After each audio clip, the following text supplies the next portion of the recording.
In this video, we're going to finally look at electron configuration. And so without further ado, let's get into it. This is one of the more important topics, at least in the early part of the course. Unfortunately, the way some folks learn it isn't always consistent with the most physically, I guess, correct approach. So lecture 10, electron configuration. Before we get started, there are three principles to know. Okay, and the first one is the off-Baugh principle. And the off-Baugh principle, what this principle teaches us is that electrons fill the lowest energy orbitals first.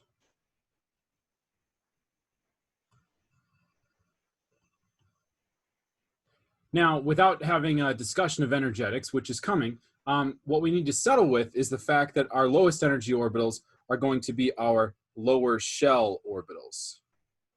So what this really refers to is lower shell orbitals. And in addition to that, we do S, then P, then D, then F. Now I know there's some alarms going off in some people's heads as they know that there's a break in this where this little trend of S, then P, then D, then F doesn't work. But in general, if we look at a single shell, like if we just look at the fourth shell, excuse me while I wipe my glasses, if you look at just the fourth shell, the F orbitals within the fourth shell are higher in energy than the D, which is higher than the P, which is higher than the S. There's a little bit of a shell kind of overlap that we have to deal with, and we won't really deal with it too much in this course, but it's something to be aware of. Okay, so we have to fill the lowest shell first, and we have to fill the lowest, and within each shell, we have to start with the S, then move on to the P, then the D, then the F. And then the second principle, if off-Baugh is first, the second principle is a very important principle to bring up, but it's something we've been discussing actually already, and that's the Pauli exclusion principle. And what this suggests is that any orbital can hold only 2 electrons. And these 2 electrons, to be most precise, are of opposite spins.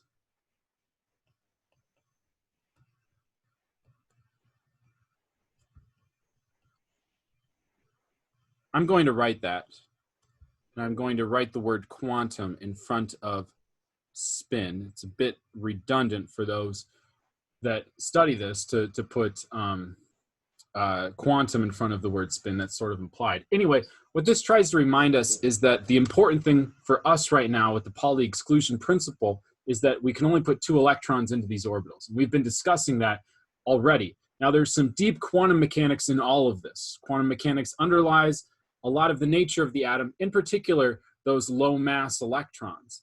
So there's going to be some things, some parts of quantum mechanics that are just beyond the scope of where we're at right now, and I don't want us to worry about them.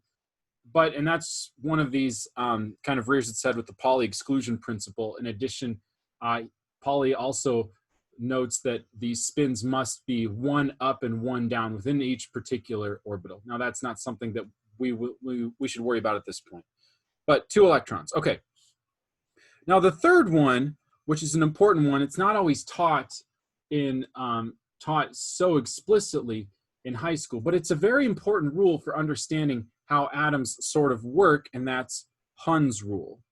And this is one where people that have had a good high school chemistry experience will say to me, hey, I'm learning electron configuration differently than I was taught in high school. And that comes down to Hund's rule. In Hund's rule, what this says is that electrons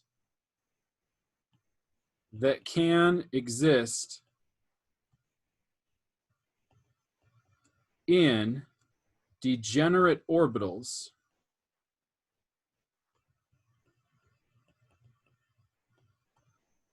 will spread out. Okay, now what this is referring to is, let's say we've got some orbitals. I'm going to show these orbitals as lines, and this is going to be our 2x orbital, our 2py orbital, and our 2pz orbital. So these are p orbitals within the second shell, and we know that p orbitals exist as actually 3 suborbitals, each parallel to an axis of the Cartesian coordinate. Now let's say I'm going to put 2 electrons in here. Well, no, let's make it 3. So I'm going to put in here, I'll make that red for myself. So I'm going to take 3 electrons and put them in.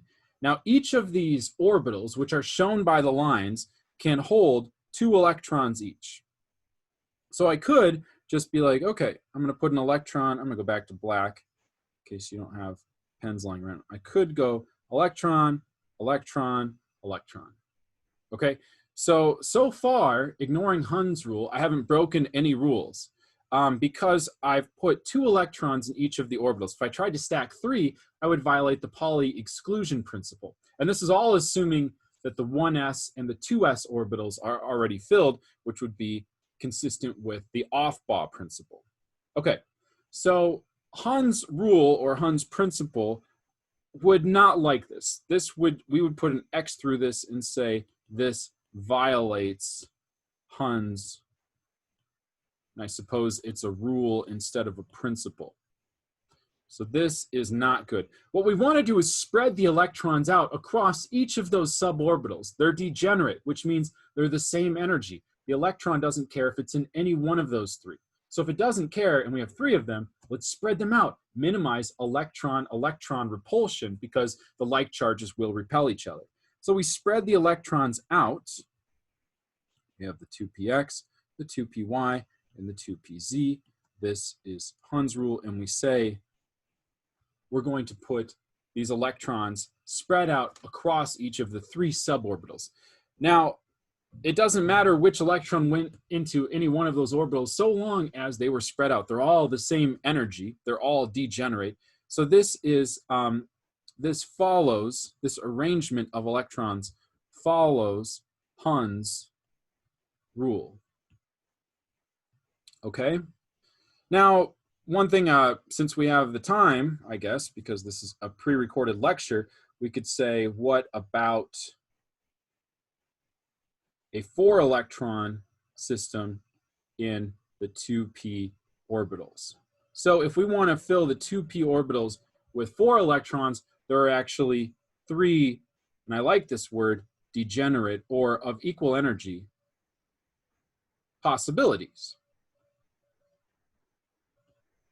So if we have our 3 lines, we have 2px, 2py, 2pz, we could go electron, electron, electron, electron. So we put 2 in the first one, which previously was the 2px orbital, 1 in the second one, and 1 in the third one, but we could just as easily put 2 in the second one or 2 in the third one. 3 possibilities. All of those are degenerate orientation or arrangements, I guess, of the electrons, and they don't violate Hund's rule, the Pauli exclusion principle, or the Aufbau principle. Okay. So those are 3 principles we need to know before we get into what's called the electron configuration. So let's define that. We're already seeing bits and pieces of electron configuration as we studied, or I guess just sort of examined these 3 critical rules and principles. The electron configuration is simply the arrangement of all electrons in an atom. And if you know the electron configuration, you can answer questions like, what orbitals do the electrons reside in? Now, to do this successfully, you need to apply the 3 principles, the Aufbau principle, the Pauli exclusion principle, and Hund's rule, as you look at how we're going to put all of the electrons into our system. Okay, so let's start and look at some examples. So what I would say is I would write this as a task on a test or problem set or whatever. provide an electron configuration for, I would provide some atoms. So we've got a carbon atom, which tells us something about the number of protons. I put some atomic mass up here. That tells us something about the number of neutrons. And we'll see in a second that's not super relevant. I'm going to then follow with the charge. So we have a total charge of 0. It's a neutral element. What we first have to do is answer the question for each of these examples: how many electrons do we have total? So in total, how many electrons are in this carbon-12 with a neutral charge? We've actually looked at that, and that's 6 electrons total. So we're going to put 6 electrons into our system. Well, what we do is we say the first one, we could, as we get started here, we could just kind of list. We've got first, second, third, fourth, fifth, sixth. What I need to do is just know the location of each of these. The first electron is going to go in the 1s orbital. It's the lowest energy orbital. It's closest to the nucleus, which makes it lower in energy, and it can hold 2 electrons. So we can put that first one right away into that empty 1s orbital. Then we can put the second one into the 1s orbital. Again, each orbital can hold 2 electrons, so we could put 2 in those 1s orbitals. Now, as we said earlier, the s orbitals were lower in energy than the p orbitals. So we're going to fill the s orbitals before we get to the p orbitals. And so after we get through the 1s orbital and it's filled up with its 2 electrons, we're going to bump up to the second shell, but only fill the 2s orbital in this case. So only the s orbital in that second shell. Now, for the 5th and the 6th electrons, we need to not only follow Aufbau principle and the Pauli exclusion principle, we need to look at Hund's rule. We need to spread these electrons apart because we could put them each into 2p orbitals, but we want to designate that they're going to go in separate 2p orbitals. That is, one, for example, could go into the 2px. One could go into the 2py. All of those, if we wanted to change it, and instead of putting 1 into 2px, we put 1 into z and 1 into y, or 1 into x and 1 into z, or 1 into, yeah, I guess those are the possibilities. It doesn't matter. They're all degenerate possibilities. Okay, so these, what I've provided here is the orbitals that each electron would exist in. But this is not the electron configuration. Instead, the electron configuration takes on the following format. What we do is we say 1s2, 2s2, 2px1, 2py1. And then I like to make it a habit of providing the 0 occupied suborbital that's degenerate with the px and the py. You could leave it off, I suppose, if you wanted to. Okay, so this is the format. What we see here are a few things. First of all, there's a 1 in front of the first s orbital, then a 2 in front of the second s orbital and the various p suborbitals.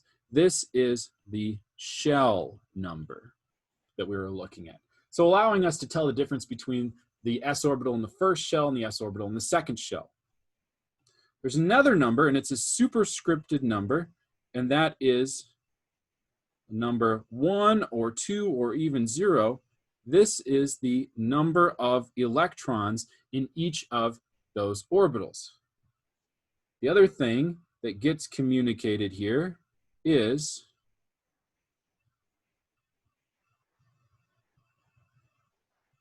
the orbital type. And within the orbital type, whenever we can label suborbital type, we should. So label your suborbitals. Okay, so that is a correct electron configuration. 1s2, 2s2, 2px1, 2py1, 2pz, 0. What does an incorrect electron configuration look like? This is where there's some friction because people disagree with me. They learned this was the way to do it in high school, but we leave out some critical details.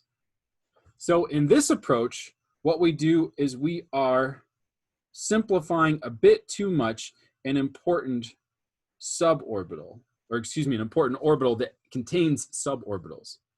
So this is incorrect right now because we could say, where are the suborbitals? Now, I'll be honest with you. I'm a reasonable person, okay? If you've got an electron configuration that spans forever, like you're going up into the fourth shell, I get it. You have to write 2p6 for the sake of abbreviation.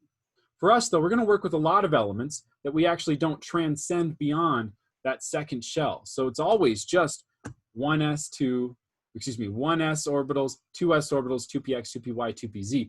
And it's really important for us to understand the chemistry to realize that the electrons that exist in that second shell are spread out across 4 orbitals, the s and the 3 sub-p orbitals, as opposed to 2 orbitals, s and p, just conglomerating the p's together. That's really important. Okay, that's a lot of the lecture content we have. So I'm going to go through 2 more examples just so we can kind of see this. Let's do 23 in a, and let's make this plus 1. Plus 1. No. Let's make it 0, and then we'll do the plus 1 second. So we'll make it 0. Okay. So we've got, in this case, sodium, checking my periodic table, is element 11, 11p plus, and 11e minus, 11 electrons total. It's the first step. Count your electrons. We know they're equal because we have a neutral charge, no imbalance. So with 11 electrons, we're at 1s2, 2s2, 2px, 2py, 2pz's. Okay, so if you look at this, we're at 4 electrons between the s orbitals. So we have how many left? We have to get to 11. So we're at 7 left, which means we can go ahead and fill the entirety of each of the p suborbitals. So I'm just going to put 2, 2, 2. We're going to jump up to the next lowest orbital, and that's going to be an s orbital in the third shell. We only have 1 electron to fill it. If we want to worry about cation, so let's do a cation example. Cations and anions are fair games when we look at electron configuration. But all we're doing there is changing our total electron count. That's the first step. Figure out your total electron count. Out total electrons first. That's the only thing that gets changed when we look at cations. Okay, so sodium would then be, if we make it a positive charge, we have 11 protons. And remember, if we have a cation, we have an imbalance where there's more protons than electrons to get to a +1 charge, which I'll write the 1 in this case. Sometimes we just write the plus. If I get to a +1 charge, that tells me I've got 1 more proton than electron. You could think about it, as we're going to see, as though we've just lost an electron through. What's that process? Oxidation. Okay, so if we look at this, we're at 1s2, 2s2, next is 2px. I'm going to write these out. I have space for 6, and I've only used 4, so I need 6. I'm just going to fill them up. Okay, so sodium as a cation gets us to 1s2, 2s2, 3s2, so on and so forth. Okay, we could let's do chlorine. We'll do a big one to kind of round out with. So that's 35 Cl. We'll start with the neutral element. That's element 17. So 17 protons and 17 electrons. Okay, 1s2, 2s2, 2px, 2py. I get it. I know why your high school teacher told you just to aggregate this together to make it 2p6. But we're learning how about orbitals. So we go 1s2, 2s2, 2px, 2py, 2pz, each with 2. That puts us at 10 electrons. As we break into the third shell, we still have 7 electrons left. 3px, 3py, 3pz. Now, 2 of these 3p suborbitals get 2 electrons. and then one of them gets 1 electron. It doesn't matter which arrangement you put them in, it really doesn't. They're all, there's nothing about Hund's rule that says fill the X before you fill the Y. They're all degenerate, and the reality is because you kind of float around in space, so what was X, you flip the, roll the molecule, now becomes Y. The same thing could be said for Z. So it doesn't matter, but I'm just gonna go ahead and go X, Y, Z. Okay, and then we'll close out with an anion example. If we do 35 Cl minus 1, and this is an anion. Now what this does is this is going to change our electron count by 1, but in the opposite direction of the cation. With an anion, we have an imbalance of protons and electrons favoring the electrons. So we're up to 18 electrons in this case. So what that looks like is, sure, 1s2, 2s2, 2px2, 2py2, 2pz2, 3s2, oh boy, running out of the room, 3px2, 3py2, 3pz2. Gotta have fun. Okay, kind of roll around the side of the page there. So what we were looking at in this lecture was a very important topic in this introductory / review, whatever you want to call it. This not the typical kind of organic chemistry lectures, but that very important topic is electron configuration. We have to be able to see an atom, count the number of electrons that are in this atom, and then know where they would be positioned. That is what orbitals they're going to reside in. And to do that, we need to follow those 3 principles, know the 3 principles, know how to do this for any atom. Recognize, though, I'm not going to take you all the way up into the 4th shell. Okay, I'm not going to take you into the d orbitals, the 3d orbitals, for example. I'm not going to do that. I want to stick with s and p orbitals, 1st, 2nd, and 3rd shell, but not the d orbitals within that 3rd shell. Okay,